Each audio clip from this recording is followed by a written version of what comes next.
Linggah menuju ke mobilnya dengan langkah gontai. Pikirannya dipenuhi kejadian tadi dan banyak hal yang ingin ia lakukan untuk kedepannya nanti. "Bang," seru Nakah menghampiri. Panggilan dari adiknya itu menghentikan langkah Linggah sore itu. "Abang jenguk Mbak Mosa?" tanya Nakah sembari meraih tangan abangnya, menciumnya dengan taksim. "Iya, kamu gak ngaji? Kok jam segini berkeliaran di luar?" tanya pria itu penasaran. "Ngaji kok, udah selesai, ini kan bentar lagi maghrib. Apa tidak sebaiknya abang jamaah dulu di sini saja? Nanggung kalau pulang senja gini.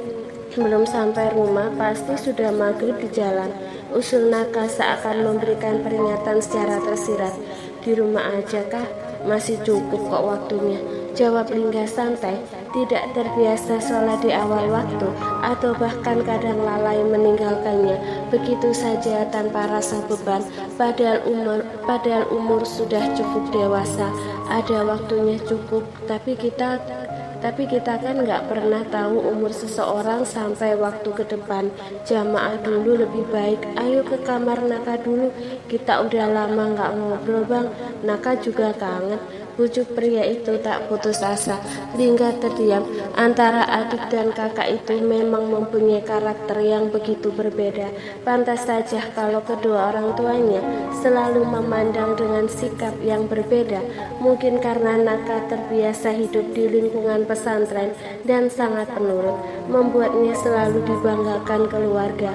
"Oke, kemana nih?" tak jawab Linggah mengiyakan, membuat senyum di wajah Nakah terbit seketika. "Ayo ikut bang," ajak Nakah berjalan ke asrama pria berbatasan dengan pondok putri yang jelas terpisah. Sementara kediaman rumah Pak Kiai ada di antara asrama putra dan putri. "Kamu betah banget di pondok, tidak mau pulang atau mau jadi ustadz dulu?" "Menuntut ilmu itu wajib sampai kapanpun. Pasti nanti pulang kalau sudah saatnya." "Bagaimana kabar papa sama mama?" "Sehat, bukankah kamu berkabar setiap hari?" tanya Linggah sembari mengambil duduk di kasur sempitnya.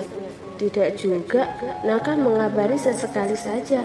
"Abang kenapa membiarkan Mbak Mosa di pesantren? Bukankah suami istri itu harusnya tinggal bersama agar saling menenteramkan?" "Keinginan Mosa sendiri," jawab Linggah datar. Pria itu mengamati beberapa buku dan kitab di meja Nakah. Sepertinya adiknya itu pecinta bacaan. "Kah, kamu ngaji sebanyak ini?" tanya Linggah nampak tertarik untuk bertanya. "Iya, tapi nggak langsung, biar nanti paham. Kalau sudah tidak di sini, syukur bisa mengamalkan," jawab Nakah bersahaja. Obrolan singkat mereka terjeda sebab kumandang maghrib sudah terdengar. Nakah langsung bersiap-siap menukar sarungnya, mengambil peci dan bersiap jamaah di masjid. "Ayo bang, udah azan," ajak pemuda itu menginstruksi abangnya. Linggah berjalan mengikuti Nakah ke masjid besar yang ada di kompleks Al Hasan. Nampak santri dan santriwati berbondong merapat hendak mengikuti jamaah bersama. Langkah Linggah terhenti saat berjalan hendak mengambil wudhu. Tiba-tiba melihat sosok Moza yang tengah berjalan masuk ke ruangan sisi perempuan. Perempuan itu sudah memakai mukenanya, berjalan tertata menuju tempat ibadah. Moza tidak melihatnya, hanya Linggah yang nampak fokus menatapnya sampai perempuan itu menghilang dari pandangan. "Bukannya tadi udah ketemu, masih kangen ya?" ledek Nakah demi melihat abangnya termangu di tempat. Nakah, abang ambil wudhu dulu," pamit Linggah mengambil antrian masuk ke masjid mengikuti saf di deretan kedua. Segaris lurus dengan Mosa di bilik sebelah tanpa keduanya tahu pastinya. Baik Mosa dan juga Linggah mengikuti jamaah dengan khusyuk. Usai salam dan semuanya nampak mengikuti kajian. Kebetulan kultum kali ini tentang pria calon penghuni neraka yang diisi oleh Gus Raja. Apakah pria itu sengaja menyindirnya? Mengingat melihat ada Linggah di antara deretan para jamaah. Ada sebuah hadis Rasulullah SAW menyampaikan bahwa kebanyakan penghuni neraka adalah wanita. Namun mesti begitu neraka bisa menjadi tempat bagi banyak pria, kata raja, menyerukan pada semua santri sembari menunggu masuk waktu isya. Kenapa bisa begitu? Dijelaskan kaum pria bisa dengan mudah masuk ke dalam anar atau neraka bila mereka berbuat zalim dan mengabaikan tanggung jawabnya sebagai pria, sambung Gus Raja lugas. Yang pertama, ayah durhaka. Gus Raja menyampaikan dengan begitu minat. Yang kedua, suami yang zalim. Katanya lagi menatap lurus ke depan. Golongan yang kedua ini tentu suami yang zalim terhadap istrinya. Istri itu merupakan amanah. Jadi sebaik-baiknya amanah harus suami jaga sebagaimana mestinya. Bahkan perintah yang jelas ditegaskan oleh Allah dan Rasulnya dalam kitab dan sunnah. Gus Raja membacakan hadis dan juga penggalan ayat Al-Quran yang berkaitan dengan tema tersebut, termasuk hal baik apa dalam bertutur kata, baik memperlakukannya, begitu juga baik dalam nafkah. Artinya apa? Suami akan mendapat perlakuan baik dari istri ketika suami memperlakukan istrinya dengan baik. Bahkan suami diminta bersabar menerima kekurangan dari istrinya. Juga ketika istri tidak melaksanakan kewajibannya dengan maksimal. Kata-kata itu terus berputar di otak Lingga sampai menjelang pulang. Sepanjang perjalanan dia menjadi tidak tenang. Apakah dirinya termasuk golongan suami yang zalim? Bukankah dia mempunyai alasan melakukan semua itu? Tentu saja bukan karena niat, dan sejauh ini juga memberikan nafkah walau masih asal-asalan dan lebih banyak dari orang tuanya. Lingga sampai rumah sudah cukup malam. Dia mengendarai mobilnya dengan kecepatan sedang. Saat pria itu masuk mengucapkan salam, nampak Pak Ri dan juga Bu Alicia sudah menunggu di ruang tamu. Waalaikumsalam, jawab Pak Ri langsung berdiri dari kursi. Mas, Bu Alicia ikut berdiri meraih lengan suaminya, menenangkan agar berbicara pelan dan tidak emosi. Namun pria itu kadung tipis kepercayaan. Sambutan salam 5 jari langsung mendarat di pipi tampannya. Lingga terkesiap. Sebenarnya apa yang terjadi? Kenapa ayahnya terlihat begitu murka? Ada apa, Pak? Tanya Lingga bingung. Panas, ia tersadar dan merasakan tamparan itu begitu keras. Terakhir kali, Papa begitu murka saat dirinya ketahuan berbuat tidak baik pada Moza. Sekarang apalagi yang membuat pria setengah abad itu begitu marah? Ini maksudnya apa, Lingga? Belum puas membuat ayah dan ibumu malu. Ini apa? Viral di mana-mana, sampai di web kampus nama kamu dibawa-bawa. Pak Re benar-benar murka, menunjukkan sebuah potongan video berdurasi beberapa menit yang jelas terpampang nyata mengenai kejadian tadi di mall. Lingga terperangah menatap tak percaya. Seseorang telah mengambil dan bahkan mungkin telah mengedit beberapa isinya hingga viral di mana-mana. Tidak dapat mengelak, semua bahkan terlihat begitu nyata dan sempurna hingga menorehkan luka pada seorang wanita parubaya yang tak sengaja mencuri dengar di bilik belakang. Bu Maryam yang biasanya kudet itu pun sampai tahu berita viral tidak mengenakkan itu. Hatinya begitu sakit melihat putrinya diperlakukan tidak adil begitu. Ia terdiam sembari menyimak obrolan panjang mereka di ruang tamu. Lebih tepatnya hadikan Pak Rey pada putranya yang kali ini tengah apes. Maaf Pak Ma, Lingga tidak bermaksud meninggalkan Moza. Hanya saja tadi Lingga perlu menjelaskan Azel, kata pria itu mengklarifikasi. Menjelaskan harus dengan memeluk segala di tempat umum, di depan istrinya dan banyak orang. Biar apa Lingga? Viral kayak sekarang. Kamu benar-benar memalukan. Kapan Kapan kamu bisa benar? Kata pria itu begitu murka. Terserah kamu. Sekarang terserah, ucap Pak Ri terlihat putus asa. Kalau kamu merasa berat, lepas enggak? Lepas, dan semoga Allah mengampuni anak seperti dirimu. Terima kasih sudah menjadi anak papa dan mama yang banyak memberikan luka, ucap Pak Ri berlalu, sangat kecewa dan malu dengan kelakuan anaknya. Entahlah sampai kapan pria itu akan tersadar dan memberikan efek tenang bagi keluarga. Pak, maaf Pak, ucap Linggah tertahan sendu. Tak terasa hatinya begitu sakit dicampakkan begitu saja oleh ayah dan ibunya meninggalkan ruangan itu. Apakah hari ini adalah hari kehancurannya? Kenapa semua orang seakan menjauh, bahkan memusuhi dirinya? Azel memutuskan hubungan mereka. Mosa yang tidak mau bertemu bahkan hanya sekedar menatap wajahnya. Kedua orang tua yang terlihat begitu kecewa. Untuk pertama kali, Linggah merasa sangat hancur dan tidak berdaya. Ia sepertinya telah gagal menjadi manusia. Tangis pecah mengiringi langkahnya menuju kamar, merenung semalaman, mengabaikan banyaknya pesan dan juga panggilan dari orang-orang terdekat yang jelas ingin tahu dengan video yang kadung tersebar sejagat maya. Sialan, angkat! Ini kenapa sih tidak direspon sama sekali pesan gue? Linggah, lu harus jelasin. Arsen sang sahabat panas dingin mengetahui berita simpang siur di laman medsosnya. Terlebih pria itu tidak menyangka orang yang diidam-idamkan selama ini telah menjadi istri sahabatnya.